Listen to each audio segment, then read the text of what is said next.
Chennai Silks. வணக்கம் நேயர்களே, செலவு சேமிப்பு முதலீடு நிகழ்ச்சிக்கு உங்களை வரவேற்கிறேன். இன்றைய பேசுபொருள், தங்கத்துக்கு மாற்றாக ரியல் எஸ்டேட்டில் முதலீடு செய்யலாமா, சொத்து வாங்குவதற்கு முன்பு கவனிக்க வேண்டிய விஷயங்கள் என்னென்ன, அப்பார்ட்மெண்ட்டா தனி வீடா எது பெஸ்ட், இதை பற்றி தான் பேச போகிறோம். இன்றைக்கு நேயர்களோட கேள்விகளுக்கு பதிலளிப்பதற்காக பொருளாதார வல்லுநர் திரு விஜயகுமார் அவர்கள் நம்மோடு இணைந்திருக்கிறார். அவரை வரவேற்கலாம். சார் வணக்கம். வணக்கம் சார். நேர்களை ஸ்டார்ட்டாக போகிறதுக்கு முன்னாடி எப்பவும் சொல்கிறது தான், டிவி வால்யூமை மியூட் பண்ணிவிடுங்க. திரையில் இருக்கிற நம்பரை பார்த்து நீங்கள் அழைக்கலாம், உங்களுடைய கேள்விகளை கேட்கலாம். டிவியை பார்க்க வேண்டாம், அதை மியூட் பண்ணிவிட்டு ஃபோனில் கவனம் வச்சு பேசுனீங்கன்னா நீங்கள் பேசுகிறது எங்களுக்கு தெளிவாக கேட்கும், சார் சொல்கிறது உங்களுக்கு கேட்கும். சார், இப்போது வீடுங்கிறது எல்லாரோட கனவு. முதல்ல நம்ம அப்பார்ட்மெண்ட்டாக தனி வீடான்னு கேட்டிருக்கோம், அதனால் அதை வச்சே ஆரம்பிக்கலான்னு நினைக்கிறேன். வீடுங்கிறது பெரிய கனவு அப்படிங்கிறது ஒன்று. இன்றைக்கி தேதிக்கு சொந்த வீடு இல்லைன்னா பொண்ணே கொடுக்க மாட்டேங்கிறாங்க, எவ்வளோ சம்பளம் வாங்கினாலும் கூட. ஸோ அந்த பிரச்சனைலாம் இருக்குது. அப்போ இந்த கனவு தாண்டி இது ஒரு பெரிய நிதி தொடர்பான முடிவும் கூட, ஃபினான்ஷியலாகவும். அதை சாத்தியப்படுத்துறது பொருளாதார யதார்த்தத்தை பொறுத்தது. ஸோ சொந்த வீட்டை நோக்கி நான் போகிறேன் அப்படின்னா அதுக்கு முன்னாடி நான் செய்ய வேண்டிய விஷயங்கள் என்னென்ன? ஸோ முதல்ல நீங்கள் செய்ய வேண்டியது என்னென்னா, உங்களுடைய ஃபினான்ஸ் என்னங்கிறத பார்க்கணும். எடுத்தோப்புலேயே இப்போ சென்னையில் நீங்கள் வீடு வாங்கலாம்னு வச்சுங்க. நீங்கள் சென்னையில் வீடு வாங்குறதுக்கு மினிமம் நம்மளுக்கு 50 லட்ச ரூபாய் தான் தேவைப்படுது. இப்போ எங்கே வாங்கினாலும் சரி, மடிப்பாக்கமாக இருக்கட்டும் இல்லை எந்த அவுட்ஸ்கர்ட்ஸாக இருக்கட்டும், மினிமம் ஒரு 50 லட்சம் இல்லாமல் நம்ம வீடு வாங்க முடியாது.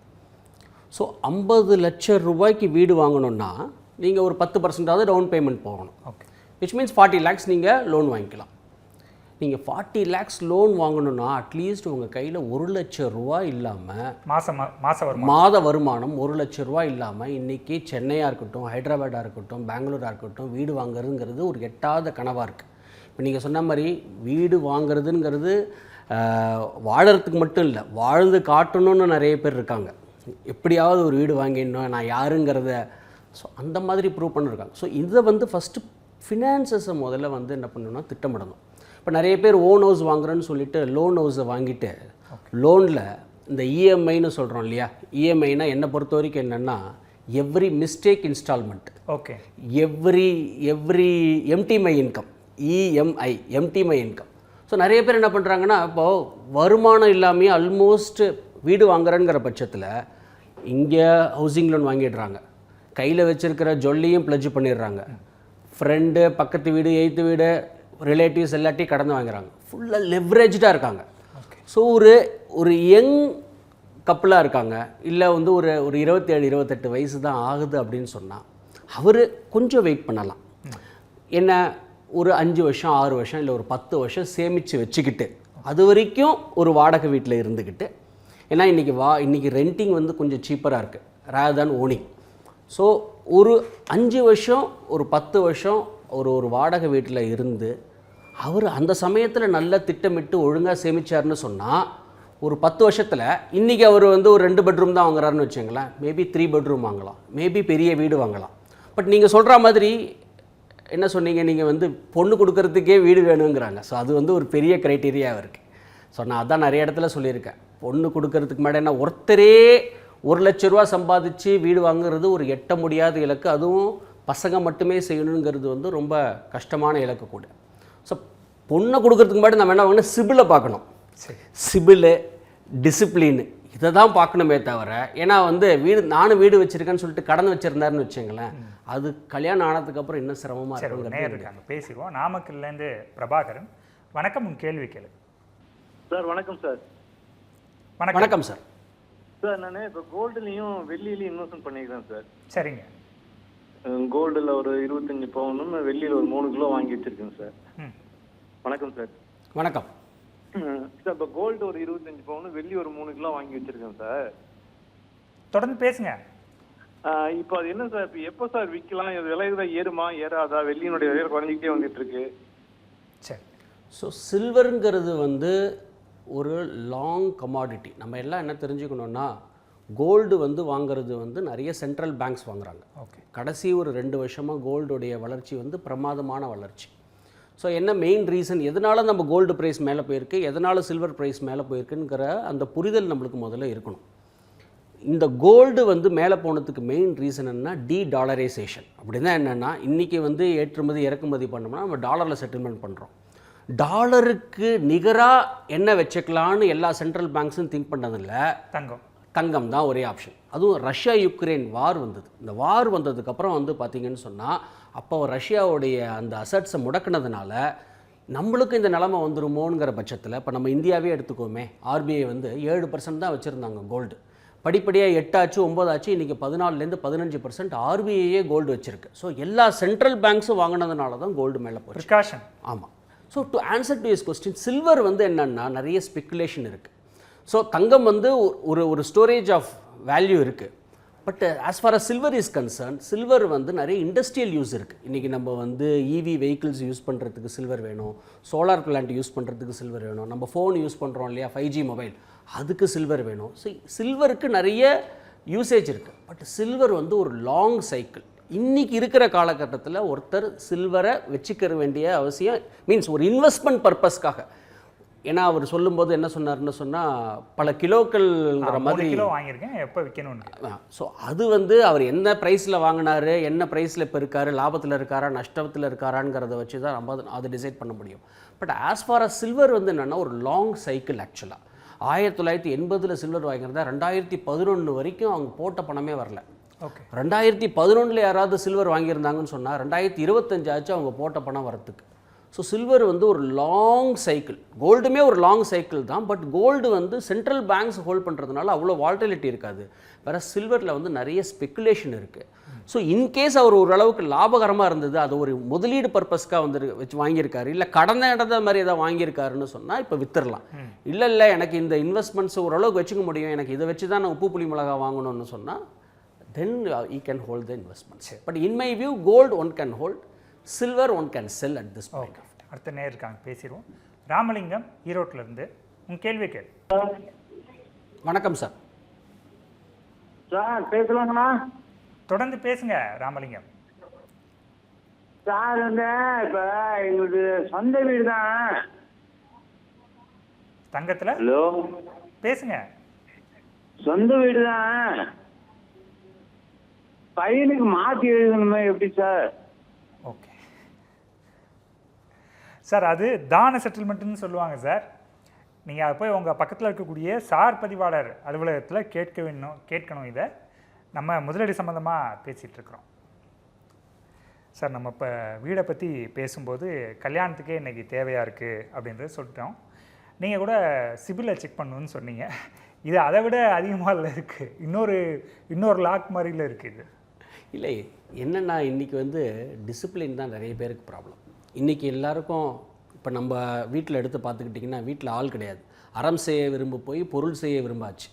ஸோ வீட்டில் டிவிக்கு ஒரு லோனு, ரெஃப்ரிஜிரேட்டருக்கு ஒரு லோனு, மொபைல் ஃபோனுக்கு ஒரு லோனு, இந்த மாதிரி என்ன ஆகிடுச்சுன்னா இந்த டெட்டு ரொம்ப ஜாஸ்தி ஆகிடுது. மற்றவங்களை இம்ப்ரெஸ் பண்ணணுங்கிற இதில் நிறைய பேர் இந்த ஆடம்பரத்தில் நிறைய தேவையில்லாத பொருட்களை கடன் மூலமாக வாங்குறாங்க. நான் சொல்லியிருக்கேன், ஆசையாக இருந்தோம்னு தான் நம்ம வாழலாம், பேராசையில் நம்ம வாங்கினோம்னா கடனில் தான் நம்ம வாழ முடியும் நம்ம. ஸோ இன்றைக்கி கடன் ஜாஸ்தியாக இருக்குது. ஸோ இன்றைக்கி யங்ஸ்டர்ஸுக்கு மெயின் ப்ராப்ளம் என்னென்னா, ஒரு கார்ப்பரேட் எம்ப்ளாயிட்ட போய் கேட்டிங்கன்னு சொன்னால் ஒரு பெரிய ப்ராப்ளம் என்னன்னு சொல்கிறாருன்னா, ஒரு இஎம்ஐ தான் சொல்கிறாரு.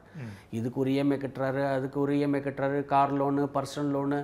இது ஒரு 25 வயசுலேருந்து ஒரு 45 வயசுக்குள்ளே இருக்கிற மக்களுக்கு இந்த லோனுங்கிறது தான் வந்து ஒரு பெரிய ஸ்ட்ரெஸ்ஸே. அதான் நான் சொல்லுவேன், debt free stress free, no debt till death. சாகிற வரைக்கும் முடிஞ்ச அளவுக்கு விரலுக்கேற்ற வீக்கம் வச்சுக்கிறது நல்லது. சரி, ஒரு நேரம் இருக்காங்க, பேசிடுவோம். சிவகுமார் அவினாசிலேருந்து. வணக்கம், உங்கள் கேள்வியே கேளு. Hello sir. வணக்கம் சார். வணக்கம் சார். சார், இந்த ரேட்டில் வந்து கோல்டு சில்வர் வந்து பை பண்ணலாங்களா சார்? வாங்கலாமான்னு கேட்குறீங்களா? ஆமாம். சரி, இந்த ரேட்டு கோல்டும் சில்வரும் இப்போ வாங்கலாமா? இன்னைக்கு சார் இல்லை கொஞ்சம் அப்படி இல்லை அப்படின்னா இல்லை கொஞ்சம் வந்து பண்ணலாமா, வெயிட் பண்ணலாமா? சரி, ஓகே. இப்போ வாங்கலாமா, வெயிட் பண்ணலாமா? தங்கத்தில் மட்டுமே முதலீடு பண்ண வேண்டுங்கிற அவசியம் கிடையாது. அவர் ஒருவேளை தங்கம் இதுதான் தடவை வாங்க போகிறாரு, இனிமேலுக்கு தான் அக்யூமுலேட் பண்ணலான்னு சொன்னால், ஒரு நீண்ட காலத்துக்கு வச்சிருப்பாருன்னு சொன்னால், அவர் ஒரு 10% ஆஃப் ஹிஸ் ஓவரால் இன்வெஸ்ட்மெண்ட்ஸ் இல்லை 15% ஆஃப் த ஓவரால் இன்வெஸ்ட்மெண்ட்ஸ் தங்கத்தில் வாங்கிக்கலாம். அவர் என்ன பண்ணணும், ஒரு முதலீடை பொறுத்த வரைக்கும் என்ன பண்ணணும்னா, தங்கத்தில் போடலாமா, வெள்ளியில் போடலாமா, சில பிரான்ஸில் போடலாமா, க்ரூட் ஆயிலில் இதெல்லாம் பண்ண தேவையில்லை. ஒரு தனி முதலீட்டாளர் என்ன பண்ணணும்னா, கரெக்டான ஃபினான்ஷியல் பிளானிங்காக பண்ணிக்கணும். ஃபினான்ஷியல் பிளானிங்னா என்ன, நீண்ட காலத்துக்கு என்ன வச்சுக்கணும், ஒரு மீடியம் டேர்முக்கு என்ன வச்சுக்கணும், ஒரு வருஷத்துக்குள்ளே என்ன வச்சுக்கணும், இதை தெரிஞ்சுக்கணும். அசட் அலோகேஷன் பண்ணிக்கணும். அசட் அலோகேஷன் என்ன, எதில் ஈக்குட்டியில் எவ்வளோ வச்சுக்கணும், தங்கத்தில் எவ்வளோ வச்சுக்கணும், ரியல் எஸ்டேட்டில் எவ்வளோ வச்சுக்கணும், எப்படி பிரித்து முதலீடு பண்ணணும், ஓகே, தென் டைவர்சிஃபை பண்ணணும், எல்லாத்துலேயும் வச்சுருக்கணும். ஸோ இந்த மாதிரி ஒரு முதலீட்டாளர் வச்சுருந்தாங்கன்னு சொன்னால், இப்போ தங்கம் மேலே போச்சுனாலும் அதுலேயே அவர் வச்சுருப்பார், ரியல் எஸ்டேட் மேலே போச்சுன்னா அதுலேயும் மேலே இருக்கும், ஈக்குட்டி மேலே போச்சுன்னா அதுலேயும் இருக்கும். ஸோ பேலன்ஸ் பண்ணிக்க முடியும். ஸோ இந்த financial planning, asset allocation and diversification, இது மூணுமே ஒரு இன்வெஸ்டர் ஒரு இண்டிவிஜுவல் லெவலில் பண்ணணும். சரி, ஒரு நேயருக்காங்க பேசிடுவோம். சென்னையிலேருந்து குமார், வணக்கம், உங்கள் கேள்வியை கேளு. ஹலோ குமாரி, உங்கள் கேள்வியை கேளு. எனக்கு என்னன்னா, இப்போ நம்ம சென்னை பொறுத்த வரைக்கும் இங்க அபார்ட்மெண்ட் வாங்குறது நல்லதா இல்ல ஊர்ல நம்ம வீடு வாங்கிக்கிறது நல்லதா, எனக்கு அதுல டவுட்டு. சென்னையிலையா? ஆமா, சென்னையில நம்ம இப்ப எங்க ஊர் வந்து வெளியூர் நாங்க. இப்போ எங்களுக்கு வந்து சென்னையில நாங்க வீடு வாங்குறது எங்களுக்கு அசட்டா இருக்குமா, நாங்க ஊர்ல வாங்குறது எங்களுக்கு நல்லதா இருக்குமா? ஏன்னா எங்களுக்கு வந்துமே கவர்மெண்ட் ஜாப். அப்போ ஃபியூச்சர்ல நாங்க ஒரு 10 வருஷம் 15 வருஷம் இருக்கிறது மாதிரி தான் இருக்கும். அப்போ எது எங்களுக்கு பெட்டரா இருக்கும்னு சொல்ல முடியுமா? சரி, முக்கியமான கேள்வி சார். ரொம்ப பேருக்கு இந்த டவுட் இருக்குது. நான் சென்னையில் இருக்கேன், நான் கவர்மெண்ட் ஜாபில் இருக்கேன், நான் எங்கள் வீடு வாங்கலாமா இல்லை என் ஊரில் வாங்கலாமா, எது சரியாக இருக்கும்? எங்கே நம்ம நீண்ட காலம் வாழ போகிறோமோ, ஏன்னா நம்ம வீடுங்கிறது வந்து நம்ம தொட்டு பார்த்துக்கிறது, நான் இங்கே தான் வாழ்ந்தேன், இங்கே தான் வளர்ந்தேன், இங்கே தான் எல்லாம் செஞ்சேன்னு சொல்லிக்கிற ஒரு எமோஷ்னல் வேல்யூ அது. அதில் வந்து நம்ம பணத்தை பார்க்க தேவையில்லை. பட்டு நம்ம எங்கே ரொம்ப நாள் இருக்க போகிறோமோ அந்த இடத்துல வாங்கிக்கிறது பெட்டர். சென்னையில் தான் ஒரு காஸ்ட் பெனிஃபிட் அனாலிசிஸ் போட்டு பார்க்கணும். ஒரு 10 வருஷத்தில் இப்போ நான் இவ்வளோ வாடகை கொடுக்குறேன், இந்த வாடகை கொடுக்கறது பெட்டரா இல்லை வீடு வாங்குறது பெட்டரா, இல்லை வெளியூர் அங்கே கட்டினோம்னா என்ன வேலை. ஸோ இதெல்லாம் it all depends on the ஒன்று வந்து ஃபினான்ஸு, ரெண்டாவது எங்கே நம்ம வாழ போகிறோம், இங்கே அதிகமாக இருக்க போகிறோமா அங்கே அதிகமாக இருக்க போகிறோமா. ஏன்னா அவங்க ஏஜ் என்னன்னு நம்ம கேட்டுக்கல, இன்னும் 10 வருஷம் இருக்க போகிறோங்கிற மாதிரி அவங்க சொன்னாங்க. ஸோ நீண்ட காலம் இருக்க போகிறாங்கன்னா வெளியூரில் கட்டிக்கலாம், இல்லை நம்ம சென்னையில் தான் ரொம்ப நாள் இருக்க போகிறாங்கன்னு சொன்னால் இங்கே வாங்கிக்கிறது புத்திசாலித்தனம். பட் நம்மளுக்குன்னு ஒரு வீடு வேணுங்கிறது என்னுடைய கருத்து. சரி, அடுத்த நேயர் இணைப்பில் இருக்கிறீங்க. வணக்கம், கேள்வி கேளு. ஹலோ, வணக்கம் சார். வணக்கம் சார். கேள்வி ரவிச்சந்திரன் சார். நான் ரவிச்சந்திரன் சென்னையிலேருந்து. சொல்லுங்கள் சார். சார், இப்போ சார் வந்து ஒரு முன்னாடி பேசின நேயர் வந்து இந்த கோல்டை பற்றி பேசினாரு. நான் கோல்டு வச்சிருக்கிறேன், இது சில்வர் வச்சிருக்கேன்னு. இப்போ ஆக்சுவலாக என்னோட கேள்வி வந்து, கோல்டு இருக்குன்னு வச்சுங்களேன், கோல்டு வந்து நம்ம இதில் வீட்டில் இன்வெஸ்ட் பண்ணுறதா இல்லை கோல்டை ஹோல்ட் பண்ணிட்டு லோனுக்கு போகிறதா? ஓகே, கோல்டை ப்ளச் பண்ணி வீடு வாங்கலாமான்னு கேட்குறீங்களா? இல்ல கோல்டை வித்துட்டே வாங்கிக்கலாமா இல்ல கோல்டை ஹோல்ட் பண்ணிட்டு லோன் இன்க்ரீஸ் பண்ணிக்கலாமா? நாம இப்ப கோல்டை வித்துட்டு லோன் வந்து ரொம்ப கம்மியா போலான்னு நாங்க பிளான் பண்றோம்னு வச்சுங்க. இப்ப அதை பதிலா கோல்டை ஹோல்ட் பண்ணிட்டு லோன் இன்க்ரீஸ் பண்ணிக்கலாமா? சரி, ஓகே. கோல்டு இருக்கு, லோனும் இருக்கு. கோல்டு இருக்கு, லோனும் வச்சிருக்காங்க. ஆமாம். ஸோ என்ன லோன் வச்சுருக்காங்கங்கிறத அவங்க சொல்லலை, என்ன லோன் வச்சுருக்காங்க. ஸோ இப்போ வந்து ஒரு அன்செக்யூர்டு லோன் வச்சுருக்காங்கன்னு வச்சுக்கோங்க. ஃபார் எக்ஸாம்பிள் அன்செக்யூர்டு லோன் என்ன, கிரெடிட் கார்டு லோன் வந்து unsecured loan, personal loan unsecured loan. இதுக்கெல்லாம் வந்து அவங்க என்ன பண்ணலான்னு சொன்னால், தங்கத்தைய விற்றோ பிளட்ஜ் பண்ணியோ அதை அடைக்கிறது புத்திசாலித்தனம் ஆக்சுவலாக. சப்போஸ் செக்யூர்ட் லோன் வச்சுருக்காங்க. செக்யூர்ட் லோன்னா உங்கள் அன்செக்யூர்ட் லோன்னா உங்கள் முகத்தை பார்த்து கொடுக்குறது. கிரெடிட் கார்டுங்கிறது உங்கள் முகத்தை பார்த்து கொடுக்குறது, உங்கள் வேலையை பார்த்து கொடுக்குறது, உங்கள் சம்பளத்தை பார்த்து கொடுக்குறது. பர்சனல் லோனுங்கிறது தான். செக்யூர்ட் லோன்னா என்னது, நீங்கள் கட்டாட்டினாலும் உங்களுக்கு வீடு இருக்கும். ஸோ செக்யூர்ட் லோனாக எடுத்திருக்காங்கன்னு சொன்னால் ஜொல்லை விற்கவும் வேணாம், ஜொல்லை ப்ளட்ஜும் பண்ண வேணாம். ஏன்னா இதில் ரேட் ஆஃப் இன்ட்ரெஸ்ட் உங்களுக்கு கம்மியாக இருக்கும். அன்செக்யூர்ட் லோனாக இருந்தால் கிரெடிட் கார்டுன்னு பார்த்தீங்கன்னா ஒரு 3% இருக்கும் மாதத்துக்கு, விச் மீன்ஸ் 36% மேலே இருக்கும். பர்சனல் லோன் எடுத்திங்கன்னா ஒரு 14-15% இருக்கும் உங்களுக்கு. ஸோ எது அவருடைய இன்ட்ரெஸ்ட் ரேட்டு முதல்ல பார்த்துக்கணும், எந்த மாதிரி லோனு அப்படின்னு சொல்லிட்டு. இன்ட்ரெஸ்ட் ரேட்டு கம்மியாக இருக்குது, ஒரு நீண்ட காலம் இருக்குது, ஹவுசிங் லோன் இருக்குதுன்னு சொன்னால் தங்கத்தை விற்க வேண்டிய அவசியம் இல்லை. ஒரு ஷார்ட் டேர்ம் தான் இருக்குது. ஏன்னா அந்த அன்செக்யூர்ட் லோனுங்கிறது வந்து ஒரு 1 year 2 year இல்லை ஒரு மேக்ஸிமம் 3 years தான் இருக்கும். அந்த மாதிரி இருந்ததுன்னு சொன்னால் அவர் விற்கவும் செய்யலாம், இல்லை பிளட்ஜ் பண்ணி கூடி அந்த லோன் அடைக்கிறது புத்திசாலித்தனம். சரி, அடுத்த நேரம் இருக்காங்க நாமக்கல்லேருந்து மாதேஸ்வரி. வணக்கம், உன் கேள்வி கேளு. வணக்கம் மேடம். தொடர்ந்து பேசுங்க. இணைப்பில் இருக்கிறீங்கம்மா?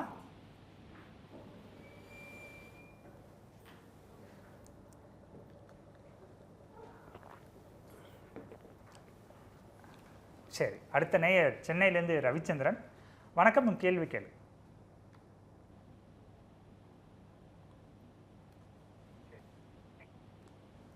சரி, இப்போது நீங்கள் சொன்னீங்க ஒரு 10 வருஷம் பிளான் பண்ணுங்க, அப்புறம் வீடு வாங்குங்க அப்படின்னு.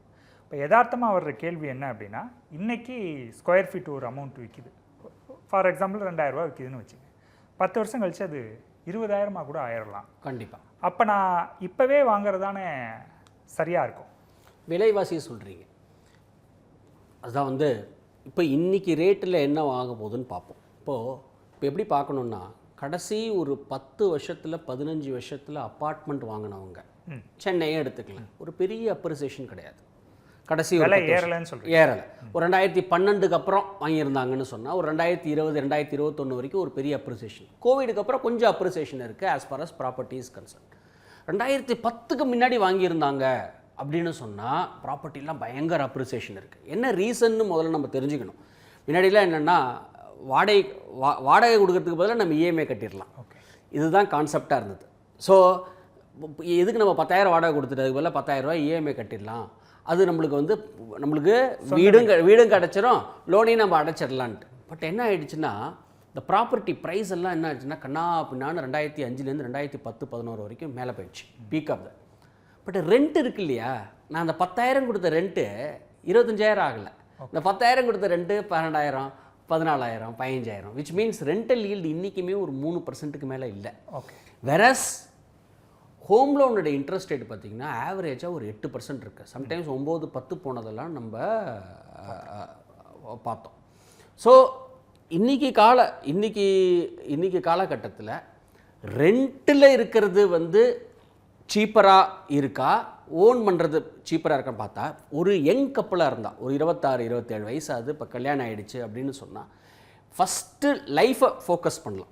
சரி, இஎம்ஐயில் அதிகமாக ஃபோக்கஸ் பண்ண வேணாம், கொஞ்சம் சேவிங்ஸ், கொஞ்சம் இன்வெஸ்ட்மெண்ட்ஸ் பண்ணிவிட்டு, ஏன்னா அவங்களுக்கு குழந்தை ஒரு 4வது 5வது படிக்கும்போது 2 பெட்ரூம் பத்தாது, ஒரு 3 பெட்ரூம் தேவைப்படும். ஏன்னா இன்றைக்கி காலகட்டத்தில் 2 பேரும் சம்பாதிக்கிறாங்க, ஒரு 40,000 50,000 சம்பாதிக்கிறாங்கன்னு சொன்னால் இன்றைக்கி 50 லட்சத்துக்கு தான் வீடு வாங்க முடியும். நேரம் இருக்காங்க சார், பேசிடுறோம்.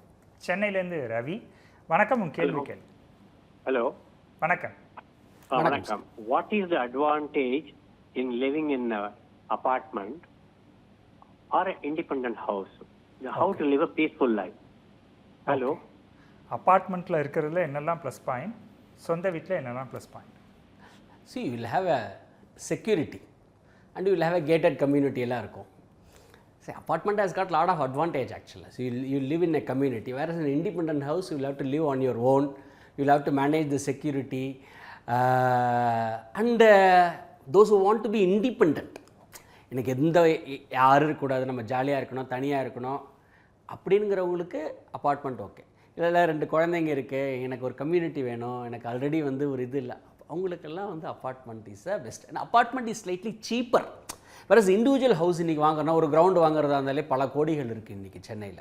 ஸோ நிறைய நம்மளுடைய வியூவர்ஸ்லாம் அஃபோர்டபிலிட்டி தான் இன்றைக்கி ப்ராப்ளம். 4 கோடி கொடுத்து 5 கோடி கொடுத்து 7 கோடி கொடுத்து வாங்கி அதுக்கப்புறம் கட்டி அதுக்கு அதிகமாக லோன் எடுத்து ரொம்ப சிரமம். ஸோ ஒரு யங் கப்புள், ஒரு லோ இன்கம் இருக்கிறவங்க just get in to an அப்பார்ட்மெண்ட்டுங்கிறது என்னுடைய வியூ. சரி சார், நேர் இருக்காங்க, பேசுகிறோம். காந்தி, விருத்தாச்சலத்தில் வந்து உன் கேள்வி கேள்வி. சார் வணக்கம் சார். வணக்கம். சார் வணக்கம் சார். இப்போ லேண்டு எனக்கு வளசார பக்கத்தில் ஒரு லேண்டு பார்த்துருக்கேன் சார். அது வந்து 1.5 crore, ஒரு 1.5 கோடி ஒரு இடம். அதுக்கு வீடு கட்டுறோம்னா குறைஞ்சபட்சம் 1 கோடி வரும். அட்லீஸ்ட் ஒரு 50 lakhs மேலே தான் கட்ட முடியும். 2 crore இன்வெஸ்ட் பண்ணுறேன். அதுக்கு இந்த இல்லை, நீங்கள் ஆடிபிளாக இல்லை நீங்கள் பேசுகிறது சார். இல்லை, நீங்கள் பேசுகிறது தெளிவாக கேட்குறது சார். இப்போ வளசரவாக்கத்தில் ஒரு 1.45 crore வந்து 1.5 கோடி ரூபாயில் ஒரு இடம் இருக்குது சார். சரி, அதில் இப்போ வீடு கட்டணும்னா அட்லீஸ்ட் குறைஞ்சபட்சம் ஒரு 50 lakh வரும் சார் வீடு கட்டுறதுக்கு. என்னோட இன்வெஸ்ட்மெண்ட் வந்து 2 கோடி ரூபா வருது. இப்போ 2 கோடி ரூபாய்க்கு ஒரு பைசா அந்த 1% இன்ட்ரெஸ்ட்டை விட 2 லட்சம் ரூபா பார்க்கணும் நம்ம. அதில் நான் வீடு கட்டி எனக்கு நேட்டிவ் வந்து ஸ்ட்ரீம் ஹவுஸ் தான் சார். சரி. வீடு கட்டுறேன்னா இப்போ 2 கோடி ரூபாய்க்கு 2 லட்சம் ரூபாய் வரும். இதுவே நான் வந்து எனக்கு இன்வெஸ்ட்மெண்ட்டாக பிளாட் அப்படியே இருக்கலாம், தேவைப்பட்டா பண்ணிக்கலாம். ஏன்னா ஒரு 50 லேக்ல வீடு கட்டணும்னா 50 லேக் வந்து மாதம் குறைஞ்சபட்சம் 50,000 ரூபாய் இன்ட்ரெஸ்ட் வருது, 1% கூட. நான் 25,000 ரூபாய்க்கு நல்ல வீடை பார்த்துக்கலாம்ல, வாடகை சொல்லல. ஏன்னா இங்கே வந்து ஒரு 15 இயர்ஸ் ஸ்டே பண்ண போகிறேங்க. இல்லை இது அங்கே இல்லை இங்கே பண்ணலாம், ஃபியூச்சரில் லேண்ட் வேல்யூஸ் அதிகமாகும் அப்படின்னா இல்லை இங்கே வீடு கட்டலாமா இல்லை என் கருத்துப்படி ஊருக்கே போயிடலாமா சார்? சரி, ஓகே. அவர் என்ன கேட்குறாரு, 2 கோடி ரூபாய் ஆகுது சொந்த வீடு இடம் வாங்குறதுக்கு. இடம் வாங்குறது வாடகையை கொடுத்தா 25,000 ரூபா தான் ஆகுது. ஸோ நான் அதில் என்ன பண்ணணும் அப்படின்னு கேட்குறாரு. முதல்ல அவர் ஃபினான்ஸ் என்னங்கிறது நம்மளுக்கு தெரியல. 2 கோடி கொடுத்து வாங்குற அளவுக்கு இப்போது கையில் பணம் இருக்குது, நான் அங்கே போய் தங்கணும், எனக்கு அந்த மாதிரி ஒரு பெரிய வீட்டில் இருக்கணும் அப்படின்னு ஒரு ஆசை இருந்ததுன்னு சொன்னால் கண்டிப்பாக வாங்கிக்கலாம் அவர். இல்லை ஃபினான்ஸ் நான் கஷ்டம், அதுக்கு நான் நிறைய லோன் வாங்கணும், அதுக்கு நான் வந்து ரொம்ப லெவரேஜ் பண்ணணும்னு சொன்னால் கொஞ்சம் பணத்தை சேர்த்து வச்சுக்கிட்டு வாங்குறது மச் பெட்டர் ஆக்சுவலி. ஓகே. அடுத்த நேயர் பாலாஜி புதுச்சேரியிலேருந்து. வணக்கம், கேள்வி கேளு. அடுத்த நேயர் பாலச்சந்திரன் சென்னையிலேருந்து. உன் கேள்வி கேளு. பாலச்சந்திரன் இணைப்பில் இருக்கிறீங்க. வணக்கம் சார், பாலச்சந்தர் மைசூர் ஃப்ரம் சென்னை அண்ணா நகர் பேசுகிறேன். சொல்லுங்க சார். இப்போ ரியல் எஸ்டேட், மியூச்சுவல் ஃபண்ட்ஸ் எல்லாமே ஒரு கலந்து நான் இன்வெஸ்ட் பண்ணியிருக்கேன். குட் மூவ்ஸ் பேட் மூவ்ஸ் எல்லாமே பண்ணியிருக்கேன். இப்போ வந்து ஒரு இம்பார்ட்டன்ட் டிசிஷன் எடுக்க வேண்டியிருக்கு. இப்போ நான் அண்ணா நகர்ல இருக்கேன், ஒரு ஓல்டு பிளாட். இப்போ நம்ம வந்து ஒரு அமௌண்ட் எக்ஸ் அமௌண்ட் நம்ம அதை ஃபிக்ஸ் பண்ணியிருக்கோம்னு வச்சுக்கோங்களேன்.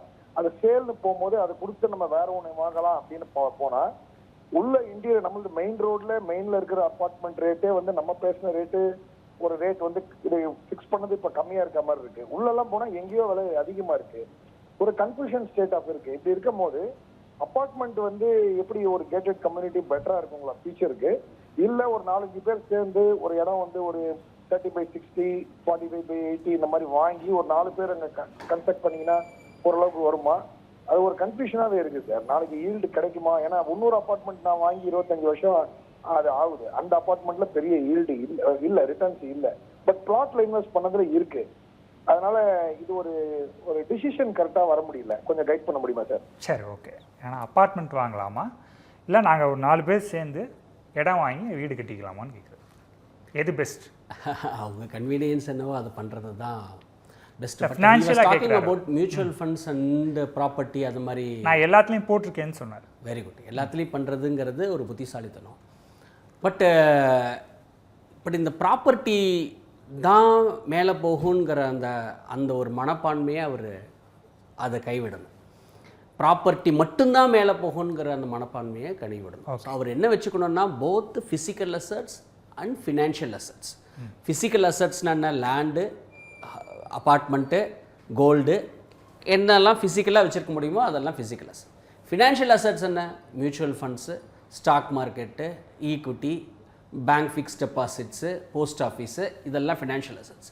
இது ரெண்டும் முதல்ல சமமாக இருக்கா அப்படிங்கிறத பார்க்க. இப்போ வீடு வாங்க போகிறோன்னா பணம் கொடுக்கணும், பணம் கொடுத்தா வீடு கிடைக்கும். ஸோ ரெண்டுமே physical assets and financial assets is a must. But நிறைய பேருக்கு என்ன புரிதல் இருக்குன்னா லேண்டை வாங்கி வீடு கட்டினாலே அது பெருசாக அப்ரிசியேஷன் ஆகும் அப்படிங்கிற ஒரு இது இருக்குது. அது கடைசி ஒரு 50-60 வருஷமாக அது ஒர்க் ஆச்சு. இது என்ன ரீசனுங்கிறத வந்து நம்ம ஒரு தியரி எடுத்து பார்த்தோம்னா, கார்ல் மார்க்ஸ் நம்ம கம்யூனிஸ்ட் மேதே இருக்கார். அவர் ஒரு 200 வருஷம் முன்னாடி என்ன நினச்சாருன்னு சொன்னால், land is the only source of இன்கம்னார். இப்போ ஒரு லேண்ட் இருக்குதுன்னு சொன்னால் அதில் விவசாயம் பண்ணலாம், லேண்ட் இருக்குதுன்னு சொன்னால் வீடு கட்டிக்கலாம். ஸோ லேண்டு யார் வச்சுருக்கா? பணக்காரங்க வச்சுருந்தாங்க. பணக்காரங்கள்டேருந்து பிரித்து கொடுத்துட்டா எல்லோரும் பணக்காரன் ஆகிடும். This was the Karl Marx theory way back some 200 years before, because land was the only source of income. But இன்னைக்கு அப்படி கிடையாது. லேண்டை மாதிரி பங்குச்சந்தை இருக்குது, மியூச்சுவல் ஃபண்ட்ஸ் இருக்குது, போஸ்ட் ஆஃபீஸ் இருக்குது. இன்றைக்கி நிறைய என்ன ஆகுனா வேரியஸ் ஆப்ஷன்ஸ் இருக்குது. கோல்டில் இன்வெஸ்ட் பண்ணலாம், இன்டர்நேஷ்னல் ஃபண்ட்ஸில் இன்வெஸ்ட் பண்ணலாம், மியூச்சுவல் ஃபண்ட்ஸ் அவர் சொல்லியிருந்தார். அது மூலமாக எல்லா மியூச்சுவல் ஃபண்டுங்கிறது ஒரு இன்வெஸ்டிங் வெஹிக்கிள், எதில் வேணாலும் அவர் இன்றைக்கி முதலீடு பண்ண முடியும். ஸோ ஃபஸ்ட்டு அவர் என்னென்னா ஃபிசிக்கல் அசட்ஸும் ஃபினான்ஷியல் அசட்ஸும் ஈக்குவலாக வச்சுக்க சொல்லுங்கள். ரெண்டாவது, லேண்டு வாங்கி வீடு கட்டினா தான் மேலே போகும் அப்படிங்கிறதும் ஒன்றும் கிடையாது. ப்ராப்பர்ட்டிங்கிறது ஒரு லாங் சைக்கிள். எதுக்கு ஹோம் லோன் நம்ம 20 வருஷம் 25 வருஷம் பேங்க்கில் கொடுக்குறாங்க? ஏன் 1 வருஷம் 2 வருஷம் கொடுக்கல? ஒன்று லார்ஜர் அமௌண்ட்டு, செகண்ட் வந்து ஃபிசிக்கல் அசட்ஸ் எல்லாத்துக்குமே ஒரு லாங் சைக்கிள் உண்டு. 10 15 20 வருஷம் ஆனால் தான் ஒரு நல்ல அப்ரிசியேஷன் உங்களுக்கு இருக்கும். ஸோ எல்லாமே இட் வில் அப்ரிஷியேட். இண்டிபெண்ட்டாக இடம் வாங்கி ஒரு 4 பேர் சேர்ந்து கட்டுறாங்கன்னா அவங்களுக்கு பிடிச்ச மாதிரி அவங்க கட்டிக்க முடியும். அவங்களுக்கு பிடிச்ச மாதிரி அவங்க கட்டிக்க முடியும். அவங்களுடைய கம்யூனிட்டியிலே இருந்துக்க முடியும். அவங்களுக்கு லைக் மைண்டட் பீப்புளோடு இருந்துக்க முடியும். அதெல்லாம் ஒரு கன்வீனியன்ஸ். பட்டு இன் மை வியூ இடம் வாங்கி வீடு கட்டி, ஏன்னா அவர் இடம் வாங்கணும்னா இப்போ 4 பேர் சேர்ந்து வாங்குறாலும் ஊர் கடைசியில் போய் வாங்கணும். அப்புறம் அவர் ஆஃபீஸ் எங்கே இருக்குங்கிறத பார்க்கணும். அங்கேருந்து கம்யூட்டிங் என்னங்கிறத பார்க்கணும். So there is no one answer to it. அவருடைய ஃபினான்ஸை பார்க்கணும், நம்ம அவருடைய ஜாப் இதை பார்க்கணும், நம்ம அவர் ஃபிசிக்கல் அசட்ஸ் ஃபினான்ஷியல் அசட்ஸ் என்ன வச்சுருக்காருங்க பார்க்கணும். அப்புறம் ஒரு காஸ்ட் பெனிஃபிட் அனாலிசிஸ் பார்த்துட்டு then he has to take a டிசிஷனுங்கிறது என்னுடைய வியூ. நன்றி. அடுத்த நேயர் புதுச்சேரியிலேருந்து பாலாஜி. வணக்கம், உங்கள் கேள்வி கேளுங்க. சார் வணக்கம் சார். வணக்கம். கையில் ஒரு 10 லட்ச ரூபாய் கேஷ் வச்சிருக்கேன் சார். சரி. எதில் இன்வெஸ்ட் பண்ணுறேன்னு தெரியாமல் முடிக்கிறேன். ஒன்றா கோல்டில் இன்வெஸ்ட் பண்ணலாமா, இல்லை மியூச்சுவல் ஃபண்ட் ஈக்விட்டியில் போடலாமா? ஏதாச்சும் ஒரு ஐடியா இருந்தால் சொல்லுங்கள். ஸோ சார் வந்து கையில் பணம் இருக்குதுன்னு சொன்னால் நீங்கள் எத்தனை காலம் வச்சுருக்க போகிறீங்கிறத முடிவு பண்ணிக்கோங்க. சப்போஸ் ஒருத்தர் 10 வருஷம் முதலீடு பண்ணுவார் அப்படின்னு சொன்னால் அவர் ஃபுல்லாக ஈக்விட்டி வச்சுக்கணுங்கிற அவசியம் கிடையாது. அவர் என்ன பண்ணிக்கலாம்னா ஒரு 4 கேட்டகரியாக அவர் பிரிச்சுக்கலாம். இப்போ அவருக்கு ஒரு 10 வருஷம் வச்சுருப்பாருங்கிற பட்சத்தில், சப்போஸ் 5 வருஷம் வச்சுருப்பாருன்னா அதுக்கு அந்த மாதிரி மாறும். 1 வருஷம் வச்சுருப்பாருன்னா அது மாதிரி. ஸோ எத்தனை நாள் வச்சுருக்கிறாங்கிறத வச்சு தான் நம்ம மியூச்சுவல் ஃபண்ட்ஸ் இன்வெஸ்ட்மெண்ட்ஸை நம்ம பார்க்க முடியும். ஒருத்தர் வச்சுருக்காருன்னு சொன்னால், ஒருத்தர் 10 லட்ச ரூபா பணம் வச்சுருக்காருன்னு சொன்னால் அவர் என்ன பண்ணலாம்னா ஒரு நிஃப்டி 500 வாங்கிக்கலாம். ஒரு நிஃப்டி 500ல் இந்தியாவில் உள்ள டாப் 500 கம்பெனிஸ் அவருக்கு கிடச்சிரும் உங்களுக்கு. ரெண்டாவது வந்து மியூச்சுவல் ஃபண்ட்ஸில் வந்து ஃப்ளெக்ஸி கேப்னு ஒரு கேட்டகரி இருக்குது.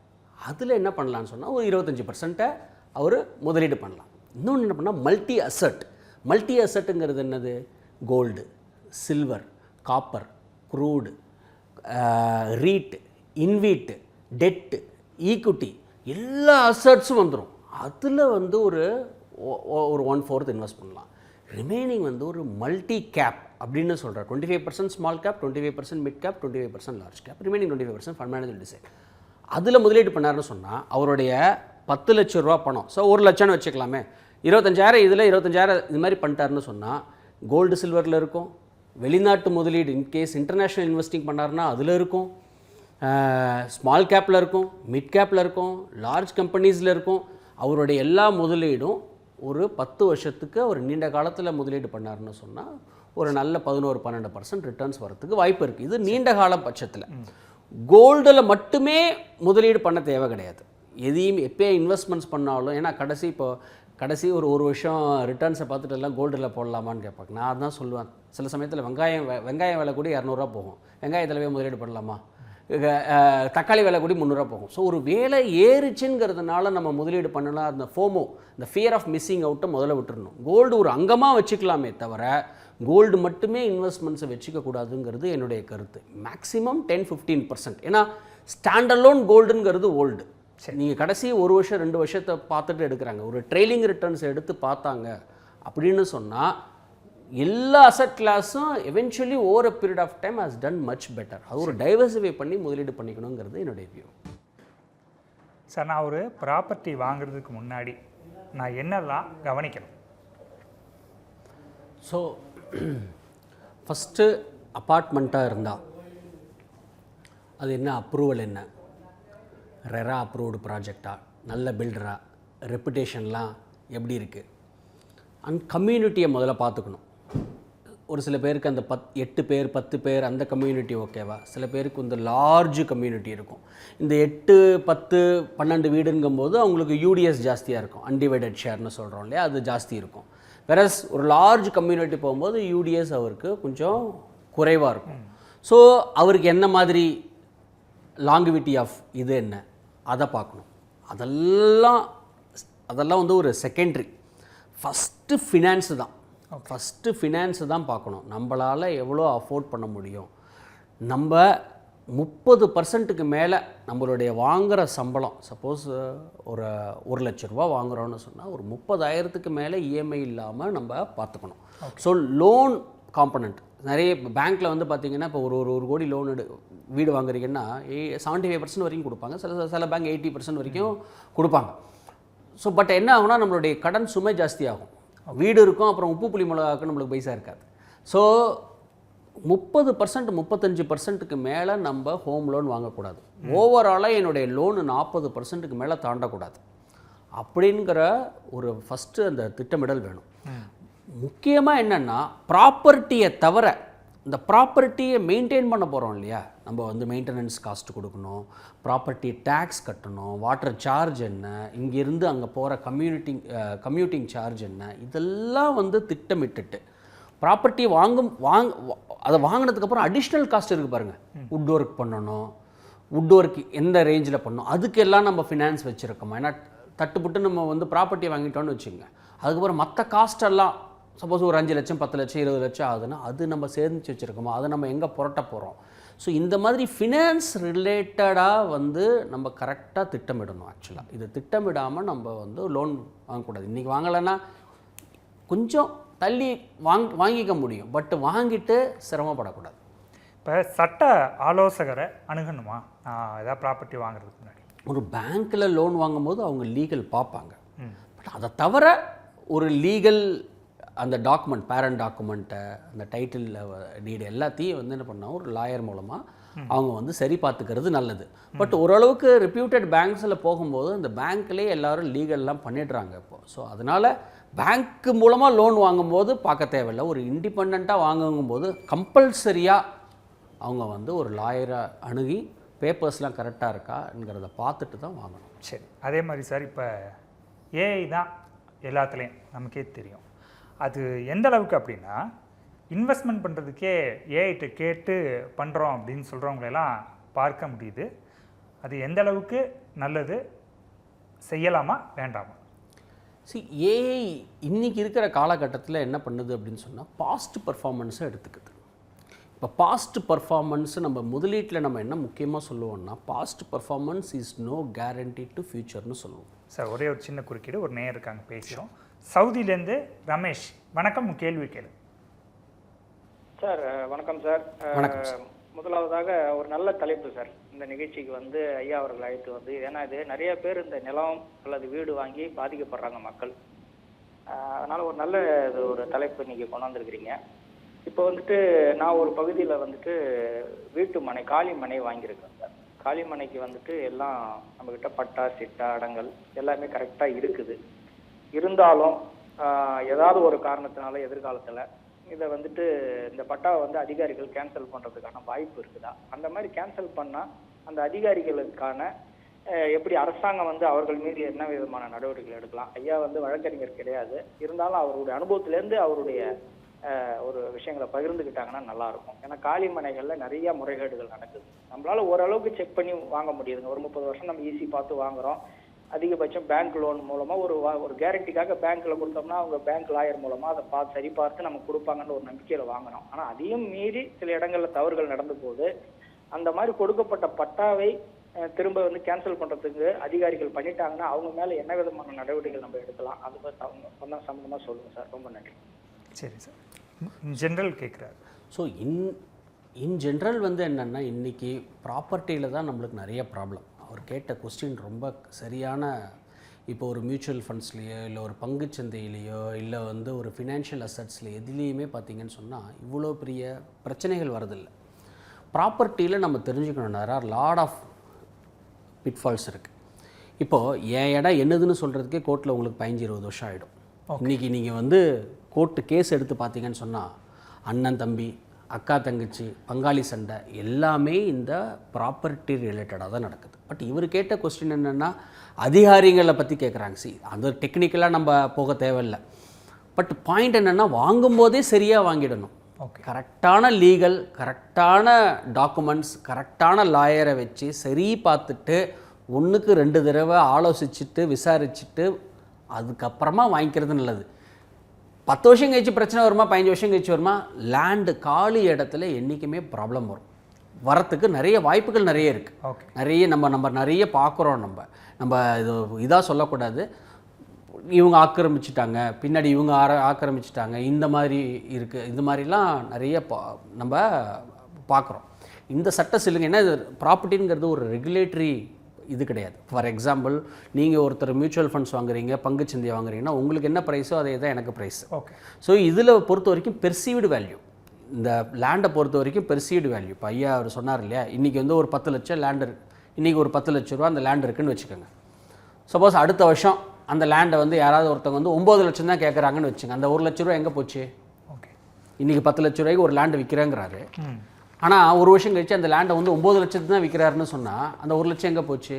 What it is called perceived value. அன்றைக்கி 10 லட்சமாக இருந்த விலை இன்றைக்கி 9 லட்சத்துக்கு கேட்குறாங்க. ஸோ லேண்டுக்குன்னு ஒரு ரெகுலேட்டரி ப்ரைஸ் கிடையாது.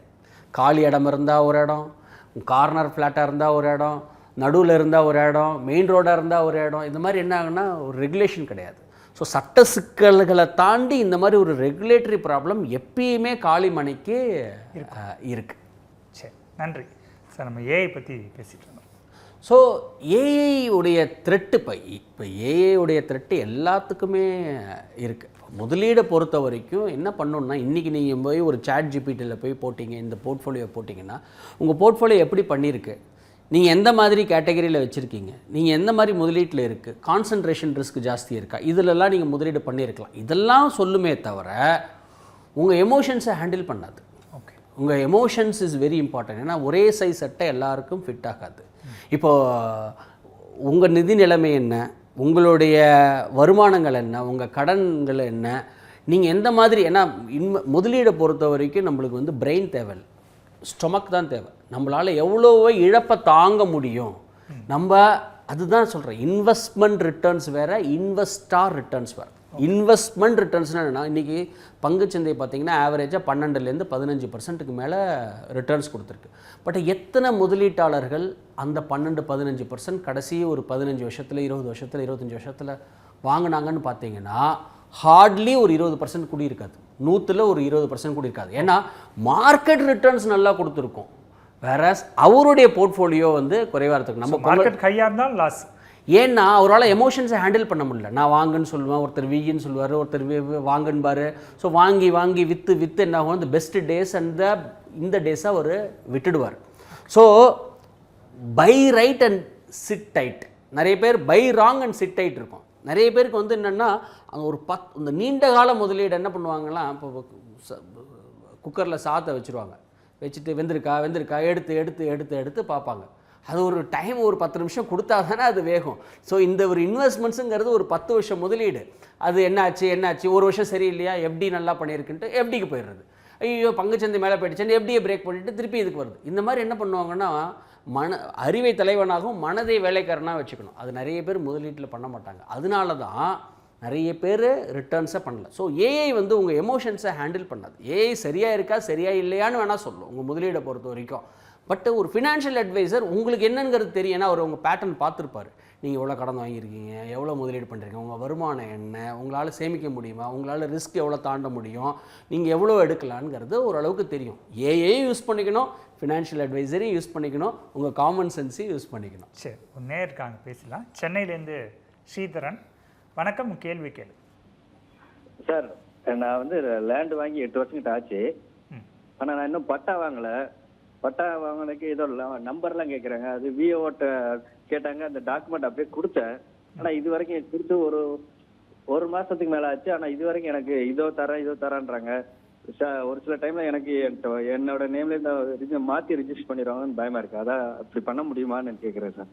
இல்லை சார், நீங்கள் அப்ளை பண்ணியிருக்கீங்க இல்லையா, அந்த அலுவலகத்தில் தொடர்ந்து போய் கேளுங்க. நம்பர் 11 சென்ட்டை பிரித்து தரணும் சார், பிரிக்கல. அதனால நம்பர் இல்லைன்றனால நீங்கள் நம்பர் வாங்கி தரேன், சர்வேயர் வரலன்னு சொல்லிட்டு இருக்காரு விஓ. சரி, அப்படி ஏதாவது பண்ண முடியுமா? நம்பரை அந்த டாக்குமெண்ட்டை வச்சுட்டு அவங்களால வேற மாதிரி ரிஜிஸ்டர் பண்ண முடியுமா? வேற யார் பேர்ல ரிஜிஸ்டர் பண்ணிருக்க முடியுமா நம்மளோட நாலேஜ் இல்லாம? இல்லை சார், அது நம்ம குறிப்பிட்டு சொல்ல முடியாது. அங்கே என்ன நடக்குதோ அதை பொறுத்து தான். நீங்கள் வேணால் விஓ கிட்ட தீர்வு கிடைக்கல அப்படின்னா தாசில்தார் அலுவலகத்தில் போய் கேட்டு பார்க்கலாம். அங்கே போய் ஏதாவது நீங்கள் புகார் கொடுக்கலாம், என்ன நடக்குது அப்படின்னு பார்க்கலாம். அடுத்த நேயர் கரூர்லேருந்து ஜீவா. வணக்கம், கேள்வி கேளு. சார், இப்போ வீடு வந்து ஒரு மெயினான ஏரியால வாங்கணும்னா ரொம்ப அதிகமா காஸ்ட் ஆகுதுங்க சார். கொஞ்சம் உள்ள தள்ளி வாங்கணும்னா ரொம்ப கம்மியா இருக்குங்க சார். எப்படிங்க சார் வாங்கலாம்? சரி, மெயின் ஏரியாவில் அதிகமாக இருக்குது அங்கே வாங்கிக்கலாமா, உள்ளே கம்மியாக இருக்குது அங்கே வாங்கிக்கலாமா? அவங்க ஃபினான்ஸை வச்சு தான் நம்ம வந்து டிசைட் பண்ண முடியும். ஓகே, நம்ம எங்கே வாழ போகிறோம், எங்கே இருக்க போகிறோங்கிறத வச்சு தான் நம்ம டிசைட் பண்ணணும். அவுட்டரில் வாங்கினா சீப்பராக இருக்குது, ஆனால் அது என்னால் அஃபோர்ட் பண்ண முடியும் அப்படின்னா அங்கே வாங்கிக்கலாம். இங்கே வாங்கினா என்னால் அஃபோர்டே பண்ண முடியாது, ஆனால் இருந்தாலும் இங்கே தான் வாங்கணுன்னா அதை வாங்காமல் இருக்கிறது நல்லது. ஆக்சுவலி சரி, அடுத்த நேயர் கோபால் சென்னையிலேருந்து. வணக்கம், கேள்வி கேளு சார். வணக்கம் சார். வணக்கம். இப்போ வந்துட்டு ஒரு ஒரு சொத்து வாங்கணும் அப்படின்னா இப்போ என்கிட்ட இருக்கிற அந்த கோல்டை வந்து சேல் பண்ணிட்டு அது இப்போ வாங்குறது கரெக்டான ஆப்ஷனா சார்? அது என்ன சார், ஒரு 50% சேல் பண்ணலாமா? இந்த மாதிரி எதுவும் இது கரெக்டான சாய்ஸா முடிவா என்னன்னு எனக்கு தெரியல.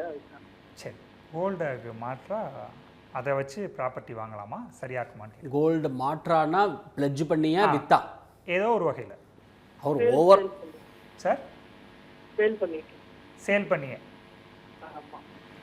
இல்லை, எல்லா கோல்டையும் அவர் விற்க வேண்டிய அவசியம் இல்லை. ஸோ அவருடைய ஓவரால் இன்வெஸ்ட்மெண்ட்ஸ் என்னங்கிறது நம்மளுக்கு தெரியாது. 10-15% அவர் கோல்டை வச்சுக்கலாம். கோல்டு எல்லாத்தையும் விற்றுட்டு ப்ராப்பர்ட்டி வாங்க வேணாம், மியூச்சுவல் ஃபண்ட்ஸ் எல்லாத்தையும் விற்று ப்ராப்பர்ட்டியே வாங்க வேணாம். ஸோ நம்ம சொன்ன மாதிரி அந்த financial planning, asset allocation and டைவர்சிஃபிகேஷனை அவர் பண்ணிக்கணும். ஸோ கோல்டை ஒரு 10-15% வச்சுக்கிட்டு அவருடைய ஓவரால் ப்ராப்பர்ட்டி ப்ரைஸை பார்த்துக்க சொல்லுங்கள். ஓவரால் ப்ராப்பர்ட்டி ப்ரைஸு அதில் 30-40%க்கு மேலே லோன் இல்லாத மாதிரி வச்சுக்கிட்டாருன்னு சொன்னால் அவருக்கு கையை கடிக்காது ஆக்சுவலாக. சரி, நன்றி அழைத்தமைக்கா சார். இந்த நீங்கள் REIT பற்றி தொடக்கத்தில் பேசுனீங்க, அது என்ன அப்படிங்கிற புரிதல் நிறையா பேருக்கு இருக்கான்னு தெரியல, அதை கொஞ்சம் எக்ஸ்பிளைன் பண்ணுங்கள். ரீட்டுங்கிறது வந்து ரியல் எஸ்டேட் இன்வெஸ்ட்மெண்ட் ட்ரஸ்ட். இப்போ என்ன பண்ணுவோம், இப்போ இந்த இடத்துல ஒரு ப்ராப்பர்ட்டி இருக்குதுன்னு வச்சுக்கோங்க, ஒரு லேண்ட் இருக்குதுன்னு சொன்னால் இங்கே என்ன பண்ணுவோம், ஒரு இடத்துல ஒரு பில்டிங் கட்டுவோம். இந்த பில்டிங்கில் ஒரு 6 அப்பார்ட்மெண்ட் இருக்கும். இந்த 6 அப்பார்ட்மெண்ட்லேருந்து வாடகை வாங்கி அதை ரெகுலேட் பண்ணி அதை மெயின்டெனன்ஸ்லாம் பண்ணி அதை பங்குச்சந்தையில் லிஸ்ட் பண்ணி அதில் வர லாபமோ நஷ்டமோ அதை கொடுக்கறது தான் REIT. இது வந்து இட்ஸ் எவால்விங் செக்மெண்ட். இது வந்து ஒரு மியூச்சுவல் ஃபண்ட்ஸில் ஒரு அங்கமாக ஒரு சில மியூச்சுவல் ஃபண்ட் ஸ்கீம்ஸ் வச்சுருக்காங்க, REITயில் வச்சுருக்காங்க. ஓகே, ஸோ அதில் முதலீடு பண்ணிக்க முடியும். பட் ஸ்டாண்டலோன் ரீட் இன்னும் எவால்வ் ஆகலை இந்தியாவில். ஒரு 4%, 5% நிறைய மியூச்சுவல் ஃபண்ட் ஸ்கீம்ஸ் வச்சுருக்காங்க, அதில் வேணால் நம்ம முதலீடு பண்ணிக்கலாம். மல்டி அசெட்ங்கிற நேர் இருக்காங்க, பேசுகிறோம். தென்காசிலேருந்து அன்பு செல்வன். வணக்கம், கேள்வி கேளு. சார் வணக்கம் சார். தொடர்ந்து பேசுகிறோம் சார். இந்த ஒரு லேண்ட் வந்து சார் இது வாங்கியிருந்தோம், மாமாக்குள்ளே தான். அது வந்து சார் இப்போ பத்திரம் நம்ம பேரில் இருக்குது. பட்டா போடும்போது அவங்க வந்து பிரிவிண்டினே கொடுத்துருக்குறாங்க. அது தனிப்பட்டா போடுறதுக்கு வந்து அவங்ககிட்ட கேட்கும்போது கொஞ்சம் பைசா எதிர்பார்க்க மாதிரி இருக்குது. அது கோர்ட்டில் போடலாமா சார்? இல்லை, பட்டா மாறுதலுக்காக வேண்டி நாங்கள் போயிருந்தோம். சரி, அது இப்போ அப்போ அமைச்சிருக்காங்க. காரணம் என்ன சொன்னால் அதில் வந்து பிரிவிண்டின்னு சொல்லியே பத்திரத்தில் இருக்குது. அவர் பேசுறது ஆடிபிளாக இல்லை. ஹலோ சார், நீங்கள் பேசுறது ஆடிபிளாக இல்லை. பட்டா சார், இல்லை நீங்கள் பேசுறது தெளிவாக கேட்கல. பத்திரம் வந்து சார் மாமா வந்து மகளுக்கு எழுதி கொடுத்துருக்காப்ல. சரி, அது பட்டா நம்ம முடிக்கும் போது வந்து பத்திரத்துல வந்து அவங்க என்ன சொல்றாங்கன்னா பிரிவிண்டின்னு இருக்கு, அது சரியா பத்திரம் போட முடியாதுன்னு சொல்றாங்க. அது போடலாமா சார்? அது இப்போ அப்படி போடணும்னா கொஞ்சம் காசு அவங்க எதிர்பார்க்குற மாதிரி தெரியுது. இது கோர்ட்டில் போட்டு நம்ம சரி பண்ணலாமான்னு கேட்குறேன். இல்லை சார், அது இஷ்யூ என்னங்கிறது டாக்குமெண்ட்டெல்லாம் பார்த்தா தான் சொல்ல முடியும். நம்ம பொத்தாம்பதுவாக எதையும் சொல்ல முடியாது சார். அடுத்த நேயர் நாமக்கல்லேருந்து தினகரன். உன் கேள்வி கேளு. ஹலோ சார், வணக்கம் சார். விஜயகுமார் சார். வணக்கம் சார். என்னோட ஏஜ் வந்து 21 ஆகுது. நான் வந்து இப்போ SIP மட்டும் பண்ணிட்டு இருக்கேன். Small cap, mid cap and large கேப்ல 3மே பண்ணிட்டு இருக்கேன். ஓகே. நான் இன்னும் டைரக்ட் ஈக்விட்டியோ கிரிப்டோ ஒரு கோல்டோ நான் இன்னும் வாங்க ஆரம்பிக்கல. எனக்கு இதுலலாம் இன்வெஸ்ட் பண்ணணும்னு ஒரு ஆசை இருக்கு. எந்த மாதிரி ஸ்ட்ரெயிட்டாக டைரக்ட் ஈக்விட்டினா நான் ஸ்மால் கேப் போகிறதா, மிட் கேப் போகிறதா, லார்ஜ் கேப் போகிறதாங்கிறது கொஞ்சம் கன்ஃபியூஸாக இருக்குது சார். அவர் ஏஜ் வந்து 21 சொன்னார். ஆமாம். ஸோ ஒரு குட் பார்ட் என்னென்னா 21 வயசுலேயே முதலீடு பண்ணணுங்கிற அந்த ஆர்வத்தை நம்ம வந்து பாராட்டணும். பட் அவர்கிட்ட நம்ம முன்னாடி சொன்ன மாதிரி தான் ஃபஸ்ட்டு அவர் டெஸ்ட் கிரிக்கெட் விளையாடணும், அப்புறம் ஒன் டே, அப்புறமா அவர் T20 போகலாம். எடுத்தோடனே ஸ்மால் கேப்பு, எடுத்தோடனே இந்த ஸ்டாக் வாங்குறது அதெல்லாம் தேவை கிடையாது. நம்ம சொன்ன மாதிரி ஒரு நிஃப்டி 500, ஒரு மல்டி கேப், ஒரு மல்டி அசட், ஒரு ஃப்ளெக்ஸி கேப். அவர்கிட்ட 10,000 பணம் இருக்குன்னா பிரித்து 4த்தில் முதலீடு பண்ணிக்கணும். அவர் என்ன தெரிஞ்சுக்கணும், 21 வயசில் இன்றைக்கி முதலீடு பண்ணுறாருன்னு சொன்னால் அவர் இன்றைக்கி தேதியில் பண்ணார்னா ஒரு 10-15 வருஷத்தில் இன்றைக்கி தேதியிலேருந்து அவர் பெட்டராக இருப்பார். அவர் என்ன தெரிஞ்சுக்கணுன்னா கன்ஃபியூஷனே தேவையில்லை. 100 லிட்டர் தண்ணி ஊற்றினாலும் செடி சீசனில் தான் வரும். நம்ம அது நல்லா தெரிஞ்சுக்கணும். இன்றைக்கி மரம் வேணும்னா நம்ம இன்றைக்கி செடி வைக்கணும், தண்ணி ஊற்றணும். அதுக்கு 10-15 வருஷம் ஆகும். அவர் 1 கோடியே முதலீடு பண்ணாலும் அது 1 கோடி 2 கோடி ஆகிறதுக்கு 6லேருந்து 7 வருஷமாவது ஆகும். ஸோ அவர் டைம் கொடுக்கணும், முதல்ல அதை அவர் பண்ணணும். ஸோ முதலீடை வந்து பிரித்து முதலீடு பண்ணட்டும். ஸ்மால் கேப் மிட் கேப்பே போக வேணாம், மல்டி கேப் போய்கிட்டோம், மல்டி அசட் போய்கிட்டோம், ஃப்ளெக்ஸி கேப் போய்கிட்டோம், நிஃப்டி 500 போய்கிட்டோம். இந்த 4த்துலேயும் பிரித்து தொடர்ந்து ஆரம்பத்தில் இருக்கிற ஆர்வம் நிறைய பேருக்கு தொடர்ந்து இருக்கிறது இல்லை. தொடர்ந்து வருஷம் இன்க்ரீஸ் பண்ணிவிட்டு ஒரு 10-15 வருஷம் பண்ணாருன்னு சொன்னால் இன்றைக்கி 21லேருந்து டெஃபினட்டாக 31 ஆகும்போது அவர் கொஞ்சம் பெட்டராக இருக்கும். த லாங்கர் இட் இஸ் பெட்டர். என்ன தெரிஞ்சுக்கணுன்னா ஒரு யங் ஏஜாக இருக்கிறதுனால I wanted to tell him every 10 years Nifty Sensex ஆயிருக்கு. ஓகே, கடைசி ஒரு 10 வருஷம் 20 வருஷம் 30 வருஷம் 40 வருஷம் எடுத்துக்கோங்க.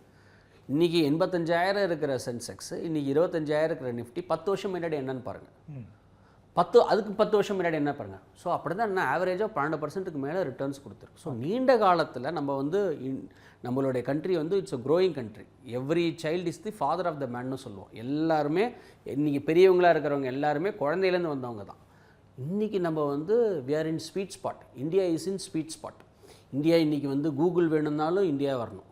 இன்றைக்கி நீங்கள் மெட்டா அந்த ஃபேஸ்புக் யூஸ் பண்ணுறதுனாலும் இந்தியா வரணும். வாட்ஸ்அப் வேணும்னாலும் இந்தியா வரணும். டெஸ்லா வேணாலும் இந்தியா வரணும். India will do very well. India வந்து ஒரு டிக்ளைனிங் பாப்புலேஷன் கூட கிடையாது. இந்தியா வந்து there are lot of young people. இன்றைக்கி டெமோகிராஃபிக் ப்ரொஃபைல்னு சொல்கிறோம் இல்லையா. இன்றைக்கி இந்தியாவுடைய பாப்புலேஷனில் 65% of the population is less than 35 years of age. So 10 வருஷம் முன்னாடி OMR ஈஸியாக இருப்பாருங்க. இப்போ பாருங்கள் வளர்ச்சி இருக்கா இல்லையா. அதே மாதிரி தான் இன்னும் ஒரு 10-15 வருஷத்தில் India is going to do very well. But அவருக்கு என்ன தேவை, அந்த யங் ஏஜில் 21 வயசில் இதில் போடலாமா அதில் போடலாமுங்கிற குழப்பம் வேணாம். அவருக்கு என்ன தேவை, பேஷன்ஸ், டிசிப்ளின், ஃபோக்கஸ், PDF, இதுதான் தேவை. ஓகே, அவர் பொறுமையாக இருக்கணும், ஒழுக்கமாக. ஏன்னா வந்து ஒரு முதலீடு பண்ணுறதுனால அவர் பணக்காரன் ஆகிட போகிறதில்ல. Okay, it's a fallacy to believe that just making and investments will become wealthy. No, you will not. அவர் நல்லா அவருடைய ஜாபில் ஃபோக்கஸ் பண்ணணும். ஓகே, அவர் ஜாபில் ஃபோக்கஸ் பண்ணிவிட்டு அதில் நிறைய இன்கம் எடுத்துகிட்டு வரணும். அந்த இன்கம் எடுத்துகிட்டு வந்த சேவிங்ஸை ஒரு நீண்ட காலத்துக்கு முதலீடு பண்ணால் இன்றைக்கி இருந்த நிலைமையோட ஒரு 10 வருஷத்தில் பெட்டராக இருப்பார், 20 வருஷத்தில் பெட்டராக இருப்பார். முதலீடு பண்ண உடனே பணக்காரன் ஆகிடுவோம். பண்ண வாக்கிங் போகிறது வந்து மராத்தான் ஓடுறது கிடையாது. அது அவர் நல்லா புரிஞ்சுக்கிட்டு இந்த பேஷன்ஸ், டிசிப்ளின், ஃபோக்கஸை பண்ணார்னா ஒரு நல்ல இலக்கை அவர் அச்சீவ் பண்ணுவார். லாஸ்ட் காலர் கும்பகோணத்துலேருந்து பீஷ்மன். வணக்கம், உங்கள் கேள்வியே கேளு. வணக்கம் சார். சொல்லுங்கள் சார். நான் வீடு கட்டியாச்சு, அதுக்கு வேண்டிய ஃபர்னிச் எல்லாமே பண்ணியாச்சு. அதை வந்து ஒரு ஹோம் ஸ்டேயாக மாற்றணும், அதுக்கு லீகல் லைசன்ஸ் வாங்கணும்னு நினைக்கிறேன். அதுக்கு என்ன செலவாகும், எத்தனை மாதம், எத்தனை டூரேஷன், எத்தனை நாள் அது ஆகும்?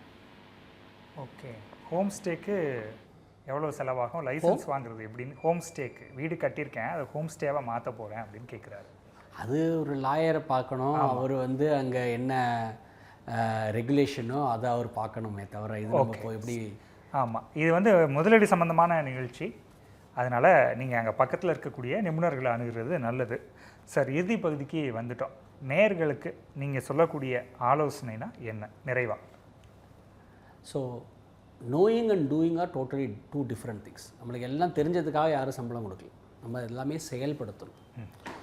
நம்ம முதலீடை பொறுத்த வரைக்கும் என்னென்னா, நான் சொன்ன அந்த financial planning, asset allocation, diversification. So ஒன்று விலை ஏறுதேன்னு நம்ம முதலீடு பண்ண வேணுங்கிற அவசியம் கிடையாது. நம்ம எல்லாத்துலேயும் வச்சுக்கணும். சாம்பார் சாதம், ரசம் சாதம், அந்த மாதிரி நம்ம எல்லாமே சாப்பிட்ற மாதிரி எல்லாத்துலேயும் வச்சுக்கிட்டா எது விலையேற்றம் இருந்தாலும் எது விலை இறங்கினாலும் நம்மளுக்கு அது ரீபேலன்ஸாக இருக்கும். First point. ரெண்டாவது வந்து அந்த ஃபோமோ, இந்த ஃபியர் ஆஃப் மிஸ்ஸிங் அவுட் தேவையில்லை. ஒரு ஃபின்ஃப்ளூயன்சர் சொல்கிறாங்க, இவங்க சொல்லிட்டாங்க, அது மேலே அப்படிலாம் ஒன்றும் கிடையாது. நீங்கள் வாங்கும்போது அதான் நான் சொல்லியிருக்கேன், நம்ம பொங்கல் சாப்பிடும்போது மிளகு வரும், நம்ம பாயசம் குடிக்கும்போது முந்திரி வராது. உங்கள் லக்கு பேடாக இருந்தால் இன்வெஸ்டிங் இதாக இருக்கும். அதனால் உங்கள் சைஸ் செட்டை என்ன, நமக்கு என்ன தேவை, what I need is more important then what is available. என்ன இருக்குங்கிறது முக்கியம் இல்லை, நமக்கு என்ன தேவை. நான் ஒரு வருஷத்தில் என்ன பண்ணணும், 10 வருஷத்தில் என்ன பண்ணணும், 20 வருஷத்தில் என்ன தேவை, என் பையன் படிப்புக்கு நான் சேர்க்கணும், என் ரிட்டையர்மெண்ட்டுக்கு நான் சேர்க்கணும், அந்த மாதிரி ஒரு கோல் எடுத்துக்கிட்டு ஒரு நீண்ட காலத்துக்கு அவங்களுக்கு பிடிச்ச அசட் கிளாஸில் ரெகுலராக இன்வெஸ்ட் பண்ணணும். ரெண்டாவது முக்கியமாக என்னென்னா, நீண்ட கால முதலீட்டை அதை வந்து ஷார்ட் டேர்மில் பண்ணாதீங்க. பங்குச்சந்தையோ மியூச்சுவல் ஃபண்ட்ஸ், ஈக்விட்டி மியூச்சுவல் ஃபண்ட்ஸுங்கிறது ஒரு நீண்ட கால முதலீடு, 10 வருஷம் 15 வருஷம். இன்ஃபேக்ட் கோல்டு கூட ஒரு நீண்ட கால முதலீடு. 10 வருஷம் முதலீட்டை போயிட்டு நீங்கள் ஒரு வருஷத்தில் போட்டுட்டு என்ன ஆச்சுன்னு பார்க்காதீங்க. ஷார்ட் டேர்ம் இன்வெஸ்ட்மெண்ட்ஸ், ஃபிக்ஸட் டெபாசிட்டை போய் 10 வருஷம் வச்சுக்காதீங்க. இது ரெண்டுமே தவறு. Short term investments, fixed deposits, இந்த ஷார்ட் டேர்ம் இன்வெஸ்ட்மெண்ட்ஸ் எல்லாம் நீங்கள் 1 இயர் 2 இயர்ஸுக்குள்ளே வச்சுருக்கணும். இதை போய் நீங்கள் இந்த இன்வெஸ்ட்மெண்ட்ஸை போய் 10 வருஷம் பணத்தை போய் எப்படியில் வைக்கக்கூடாது. ஏன்னா அந்த பணவீக்கங்கிறது தான் ஒரு பெரிய பாயிண்ட். ஏன்னா inflation is the thief, investing is the lock. நம்மளுக்கு தெரியாமல் நம்ம பேக்கெட்லேருந்து ஒரு மெயின் ப்ராப்ளம் என்னென்னா 6%, 5லேருந்து 6% பணத்தை யாரும் எடுத்துக்கிட்டே இருக்காங்க. ஸோ பணத்துடைய வேல்யூ கடைசி ஒரு 10 வருஷத்தில் பார்த்தீங்கன்னா பாதியாக இருக்குது. நீ கையில் 1 கோடி இருக்குன்னா 10 வருஷம் கழிச்சு அதோடைய வேல்யூ 50 லட்சம் தான். ஸோ இன்னும் 20 வருஷம் கழிச்சு வந்து அதோடைய வேல்யூ 25 லட்சம் தான். ஒரு சிம்பிளாக சொல்லணும்னா 100 ரூபா கையில் பணம் இருந்தது, ஒரு 10 வருஷம் முன்னாடி பார்த்தீங்கன்னா நீங்கள் போய் ஒரு 50 முட்டை வாங்கியிருப்பீங்க. இதே 100 ரூபாய் நீங்கள் எடுத்துகிட்டு போனீங்கன்னா இன்றைக்கி 20 முட்டை தான் வாங்க முடியும். ஸோ பொருட்களுடைய விலை ஜாஸ்தியாக இருக்குது, the money value has gone down. இதை புரிஞ்சுக்கிட்டால் நம்ம போதும். ஸோ இந்த இன்ஃப்ளேஷனை பீட் பண்ணுறதுக்கு, ஒரு நீண்ட காலத்துக்கு பீட் பண்ணுறதுக்கு நம்ம பங்குச்சந்தையோ இல்லை பங்குச்சந்தை சார்ந்த மியூச்சுவல் ஃபண்ட்ஸோ, நம்ம ஈக்விட்டி மியூச்சுவல் ஃபண்ட்ஸோ எடுத்தோம்னு சொன்னால் இன்ஃப்ளேஷனை பீட் பண்ணோம். ஸோ நீண்ட கால முதலீடை வந்து நம்ம போய் ஃபிக்ஸட் டெபாசிட்ஸில் வைக்க வேண்டாம். ஷார்ட் டேர்ம் இன்வெஸ்ட்மெண்ட்ஸை கொண்டு போய் நம்ம மியூச்சுவல் ஃபண்ட்ஸ்லேயும் பங்குச்சந்தையிலையும் அணுக வேண்டாம்ங்கிறது தான் என்னுடைய வியூ. நன்றி சார், நிகழ்ச்சியில் பங்கேற்றேன். Thank you so much. நேயர்களே, மீண்டும் அடுத்த வாரம் சந்திக்கலாம். நன்றி, வணக்கம்.